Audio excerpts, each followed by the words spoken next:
And we're gonna decompose this topic into 3 parts, and I'll have only 3 questions for you. And the parts are gonna be the region, entrepreneur, and the support options. And starting with the first question, Adil, for me as someone who knows next to nothing about Kazakhstan and the startup scene in here, and would you be so kind to for me and for the rest of the guys to make a little introduction about the Kazakhstan and the region's business environment, and how is it different from maybe US or Europe? Yeah, that's all I do, like 24/7, I guess. Most of these people I know in person. Some of you that I met for the first time, welcome to Kazakhstan. Well, it's a gateway essentially to this part of the world. There's like 80 million underserved population, many different ways underserved, and you gotta know the specifics. You gotta go and walk the walk, actually touch everything, talk to everyone, etc. But at the end of the day, it's one of those few regions that are positioned to grow, and always not on the radar for some goddamn reason. I don't know. Neighborhood is bad, maybe, I don't know. But that's what it is. Southeast Asia is growing, and I like the region a lot, but they've been getting a lot of attention because of the population, et cetera, and good food and everything else. We need to find our way to present ourselves and sell ourselves, but at the end of the day, everything is growing. You get a lot of upside here, or very cheap valuation, a lot of decent people. Okay, how to explain it? The easiest way is to compare it, say, with 2 cities, Moscow and Singapore. Say we are 3-4 years behind of these 2 in ecosystem development. Some parts of the puzzles are there. Government is active. We're doing a lot of like events, creating buzz, doing all these acceleration programs. Seedstars is being active. All kinds of other actors are coming in. Hopefully, some bigger names will come and land here, but that's not enough. Our KPIs are straightforward, right? We do deals and we do exits. The rest doesn't count.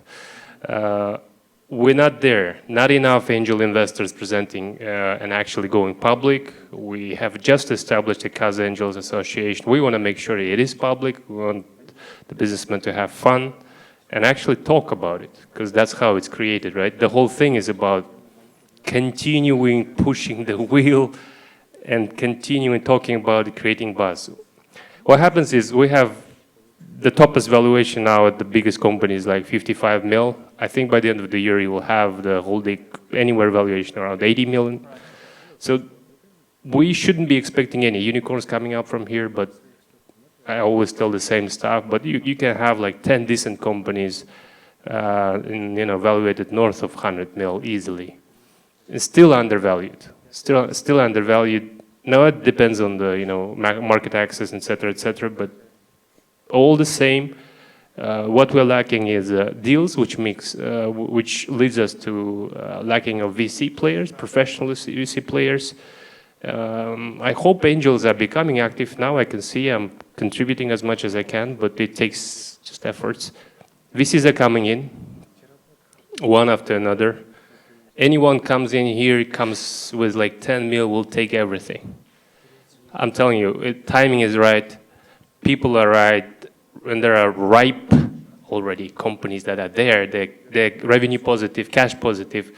They need an expertise. You need to package them better, present them better, add a little spices to it, and you will have a good, decent portfolio within whatever, 2-3 years. And timing is right for anyone who comes again. Who comes again first, 10 to 20 mil, they will cover the whole region. Now, I'm not talking about 3-5 years after that. What's going to happen? I see. Thank you. And I stalked you a little. I mean, on LinkedIn, not on the streets. And I've seen that you invested as a private investor as well in many of the companies, and you had several exits as well. I'm really curious about your personal, as an investor's, X factor that you're looking into the startups. We're speaking about the early startups, so maybe like. I'm acting in all kinds of different roles here. I'm an active angel investor, not right. For. Well, I'm having fun with that, all right. A lot of decent people, they're very energized. Good people is just fun. The whole thing is fun. But then I was also a partner at the venture capital fund, right? It's an America-based fund, all over the places, Asian portfolio. That is a different hat. And then all of a sudden, I'm in a governmental structure helping to develop it from other side, giving it different perspective.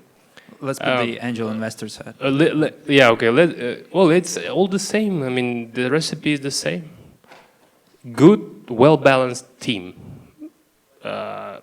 with a clear niche and hopefully business behind it. We will not have a rocket science stuff here, so, but you can make like 10x easily in the niches that you should be approaching. So Carousel, say, who is not familiar, is classified in Singapore, just valuated at $850 million. I met the guy, the founder, 5 years ago in Southeast Asia. I could see how it's developing. All the same, you start from e-commerce, e-commerce follows with the transactions, transactions followed with the fintech, fintech requires something else, data comes in following, same trajectory everywhere, same, each market approximately same. We won't do hardware because it's just, there's no business there for a VC. I mean, it's just you don't make money. Or you have to be very good at that. Timing is right, tickets are easy. So 50K, you can start investing into early stage startup. You have to groom them. It takes a lot of time. But yeah, that's approximately the ticket. You will get like 5, 10 good, very decent teams. The rest is on yours. You spend time mentoring them, I guess. I see. And the last question, just so we make it can make it on time, is about the support options. And could you describe what Kazakhstan has to offer to both, I guess, local and as well as foreign startups within here? What are the government support options or anything that you have in here that might be of interest of local as well as the foreign startups? Well, locals know everything, I guess, because our crowd is not as big. We know each other right here. And then for foreigners, it's really interesting market for expansion because actually it's straightforward.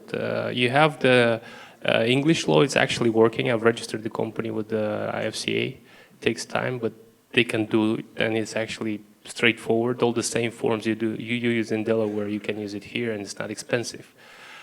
Second thing is if you want to operate as a local LLC, you can do it in 1 day over the phone. That's easy, right? Mobile app. As an entity, you start off there, and then money is there. There's a lot of plenty money. It's just all hardcore cash, and then communication would be the main issue. It's old money. It's all kinds of money, actually. But then you have to deal with them and you have to manage it well, and etc. That requires at least one member of the team that will be full-time working with the investors. That's it. He will be just managing that because that is the specifics of the business here. You can raise, that's for sure. You can expand, that's for sure. Niches are all the same. I mean, hopefully it will go to the more complex areas like agritech eventually, and maybe some software development in mining and some business processing, whatever. But so far, it's the same niches.